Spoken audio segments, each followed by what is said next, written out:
What's up, everyone? Sirasoni here, back here again to give you guys a tutorial. How's it been?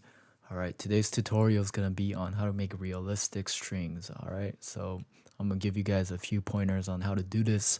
To show you guys, I'm gonna be using Contact, and I'm gonna be using the Spitfire Mural Volume 1. Okay. And the number one thing that you guys have to know if you want to make any kind of realistic, real instruments is that first of all, you have to learn how to use your sample library. Get the manual, read it, read it again, search online, use the forums, whatever, ask questions, and try to get to know inside out of an instrument, okay?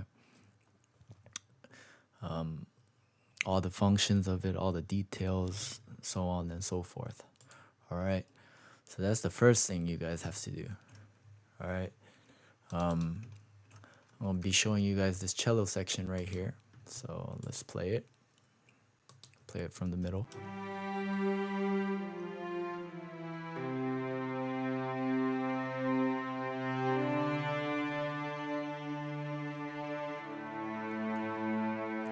It's actually for a new album that's gonna be coming out around March.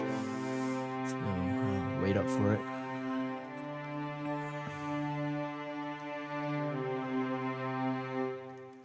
All right. First thing you guys have to notice is that if we go to the MIDI, I've set it so that the MIDI doesn't perfectly align with all the notes and everything. I went here and I tweaked them all a little bit. And the reason for this is if you actually quantize it, and make it fit like right on the bill, it doesn't sound realistic because that's not how a real person will play. No matter how how good a player is in real life, whether he's a percussion player, a violinist, a guitarist, whatever. If you record real instruments, they're not going to be on the beat all the time. Okay, there's always going to be up and downs in the rhythm, and it sort of depends on what kind of music you're making. Like if you're making EDM or more electronic music, then you could have it on beat all the time. It's acceptable somewhat, but the more natural music you're trying to make, like jazz or orchestral, is more natural if you are a little bit off the beat sometimes. And all these instruments being off the beat will create like a soundscape, will create a wider sound, a thicker sound, if you will, due to all the phasing and all of that, just the minimal amount of. So that's the first thing you guys can notice. Obviously, I played around with all the velocities. If you go to this section right here, which is also very important.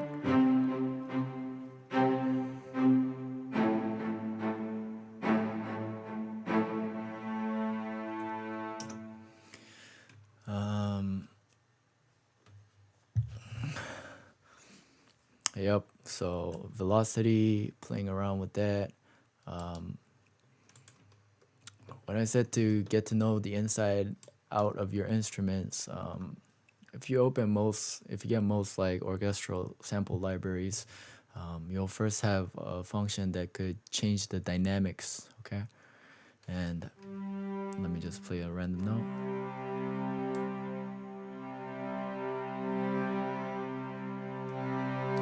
Strings are one of the most dynamic instruments.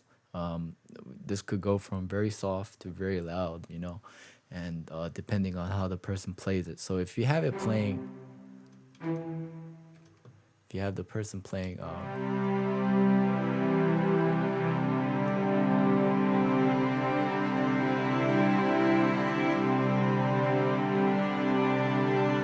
and it's all at the same dynamics, it doesn't sound good,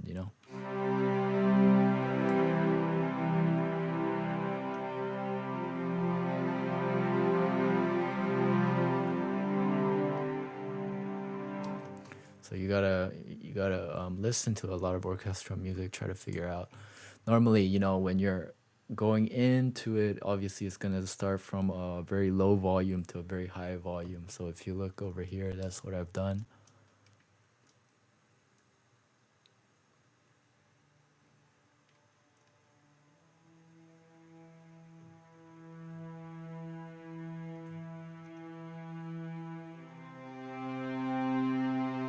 Same with the double bass right here.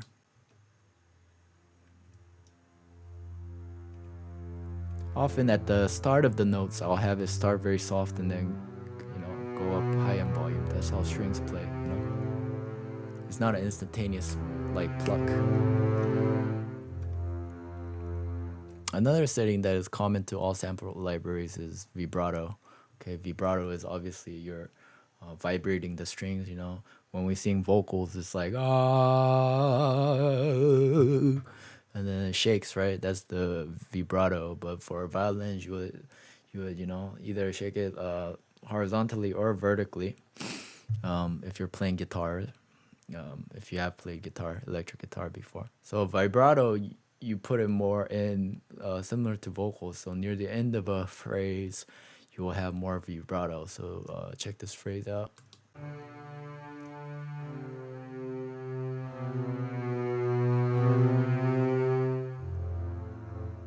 See how I also have that dip right before it changes to the next note, so that you'll have that continual sweep. That's another thing. All these other functions are here to this unique to this Spitfire mural library, and it creates very realistic sound. Next thing you have to know is some violin terminology. Okay. Sample libraries will come with a lot of functions. So for example, right here, this is consordino.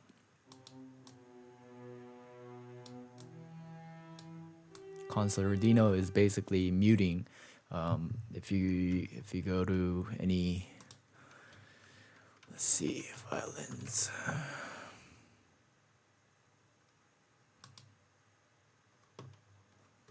So if you guys look over here, this is the bridge of the violin right here, this part. So sometimes players would add like something extra on the top of here to mute it, and composers want that at times, and that creates a more muffled, more mellower sound, to the string instruments. So if you compare the two here, there's a consordino. It's mellower, it's more muffled. It's got that like slight like shelving, like on the higher notes. That's what it sounds like. And then we got the harmonics. Harmonics is if you have played any string instrument, this includes the guitar. There's these things called harmonics, which is basically if you have the whole length of the string and you divide it in half or in 1/4 or 1/3, there are parts where if you're not actually pressing down on it, but you're slightly touching it, it creates like a harmonic, which is which is high in pitch.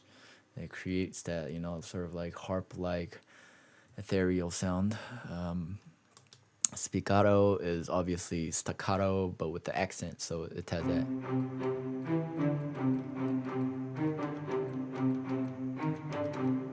Okay. Pizzicato is when you're plucking the strings, okay, like a guitar. Violin players or string players do that. But I like doing this a lot on the double bass. It creates that very very Hans Zimmer like sound. So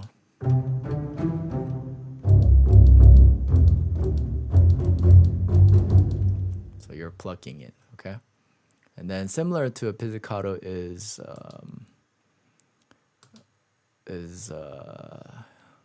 this pizzicato Bartok thing, okay? And this is instead of just plucking the strings, what you're doing is you're grabbing the string and then you're letting it go so that it hits the it hits the fingerboard, you know? It hits the fingerboard right here, creating that very loud, like tack tack, like attack.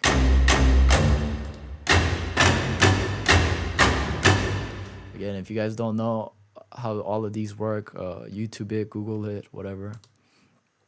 Called leño.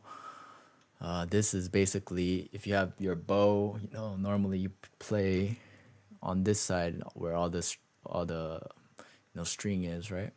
But instead of that, you're playing with the wood side. You're hitting it with the wood side, and it gives that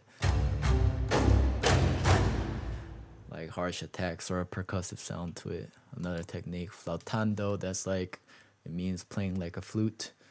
So what you're doing is you're actually playing, I believe, near the fingerboard. So more up the neck right here. And it creates a more deeper sound, you know, deeper flute-like sound, you know, and you're playing very lightly. Flautando, tremolo is obviously very fast, back and forth. You guys could use it, you know, when trying to build up tension. And sol, I think this is sol ponticello. This is basically you're playing right on this bridge, and then it will create a very like it creates a sound that's very filled with tension and very very creaky in some ways, and it has a lot of the harmonic overtones to it, you know. This is another technique that's used. So you guys have to learn all of these, you know, learn all of these, use it to your advantage. Try to figure out, listen to a lot of recordings, try to figure out, okay, in this part of the section, this composer uses these certain violin string techniques to, you know, give a certain sound. Like I said, like pizzicato, a lot of people will use it in, you know, after a certain motif or a certain phrase to give that, you know, like rushing feeling.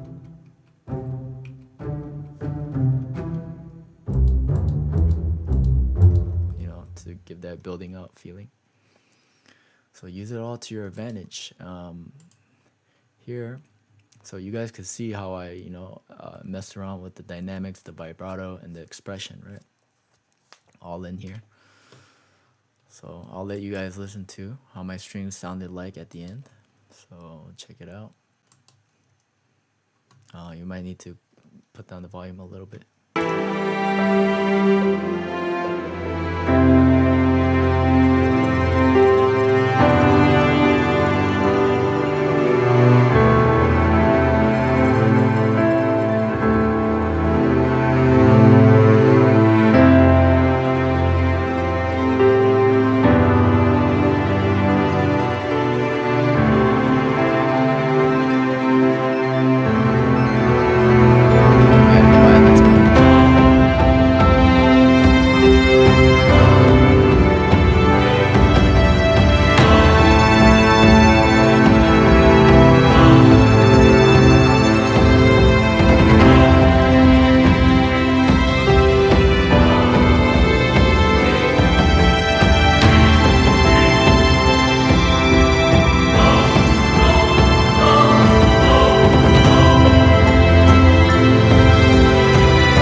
Hope you guys enjoyed. Peace out.